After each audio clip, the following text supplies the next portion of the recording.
Saya sering banget ditanyain sama teman-teman usia remaja, Bu, teman saya itu nggak mau ajak saya ikut dalam kegiatan bersama. Itu kenapa ya?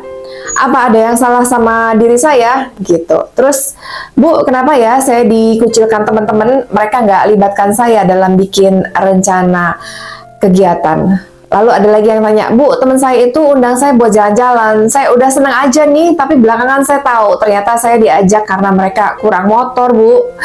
Bukan karena memang mereka ingin saya ikutan. Nah, remaja, rentang usia antara 12 sampai 18 tahun, kenapa sih buat remaja diikutkan dalam kelompok, diperlakukan dengan sama seperti rekan kelompok remaja lain itu penting? Iya, karena buat remaja diakui oleh peers group, teman sebaya, teman sesama kelompok remaja itu adalah suatu kebutuhan. Dalam fase-fase kehidupan manusia ada yang namanya tugas perkembangan. Kalau bayi di usia 7 bulan itu tugas perkembangannya bisa mengunyah makanan. Nah, yang dewasa-dewasa mungkin mikir ya, apa itu mengunyah makanan kan memang sudah seharusnya bisa, sudah sewajarnya orang bisa mengunyah dan menelan makanan. Oh, enggak ya. Jadi, kalau ingat awal mula kita hidup di dunia ini, kita cuma bisa minum susu, sufor atau ASI. Bisa makan bubur lembek, itu struggle buat bayi usia 6 bulan. Bisa finger food, memasukkan makanan tepat ke mulut, itu perjuangan buat bayi usia 7 bulan. Bisa melangkahkan kaki yang buat manusia dewasa itu hal yang sudah sewajarnya bisa, itu adalah perjuangan buat balita usia 9 bulan.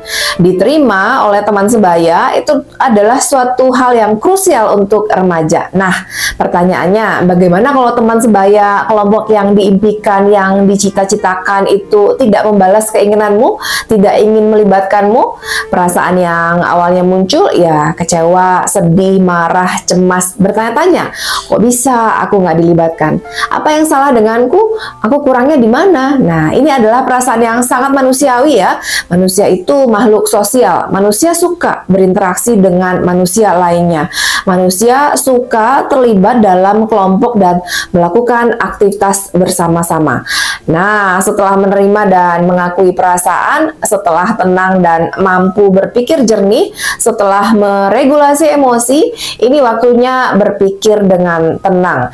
Kamu perlu ingat hal ini bahwa komunitas, kelompok itu akan berkumpul dengan yang sekufu, yang sekubu, yang sefrekuensi dengannya. Coba deh kamu analisa, kira-kira kenapa kamu nggak diterima di sana? Oh, di sana mereka sukanya sama nilai sains yang oke.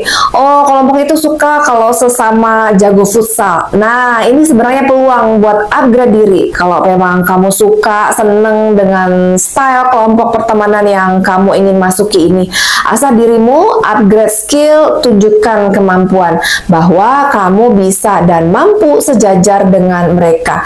Wah, kalau gitu pertemanannya nggak apa adanya dong, Bu. Bukan begitu ya. Ingat lagi rumusan sosial bahwa orang suka berinteraksi dengan yang punya ketertarikan yang sama. Pertemanan akan berjalan lebih ringan, lancar, smooth kalau orang yang ada di dalamnya itu punya pola pikir, ide, dan style yang sejalan. Tapi saya nggak suka sains, Bu. Saya nggak suka futsal misalnya. Misal ya. Nah, ini waktu untuk berlapang dada bahwa oh ya, aku nggak di situ karena emang itu bukan tempat yang cocok untukku. Ya nggak mungkin juga ada di dalam kelompok penyuka futsal sementara kamu hobinya karate. Ini misal ya. Nah, di sini bisa nyari peluang nih. Aku sukanya apa ya? Komputer, IT, coba temukan ketertarikanmu. Dalami, ikut dalam komunitas yang memang kamu interest di sana. Hobinya di sana. Yang sekufu, yang sekubu. Sehingga kamu bisa bergaul, bisa berinteraksi, diakui, diterima keberadaannya sesuai dengan potensi yang kamu punya. Buat teman-teman di sini yang usianya remaja, ingat bahwa tidak akan selalu kita bisa diterima semua orang. Tidak akan juga semua tempat itu akan menyambut kita dengan tepuk tangan gembira. Tidak perlu juga mengorbankan diri menjadi people pleaser hanya agar diterima suatu kelompok. Mungkin itu hanya bukan tempatmu, mungkin ada tempat lain yang akan lebih cocok untukmu. Kamu hanya perlu lebih explore untuk menemukan tempat di mana kamu bisa diterima, dan itu nggak apa-apa banget. Itu nggak perlu bikin kita down dan jadi merasa minder, merasa nggak berguna. Sebagian orang memang harus ketemu trial dan error mereka sendiri dulu sebelum menemukan komunitas yang cocok, tempat di mana kamu akan diakui dan bersinar sesuai dengan potensi dan kemampuan yang kamu miliki. Nah, buat kamu yang udah nonton video tadi, jangan lupa subscribe, like, dan share ya. Terima kasih.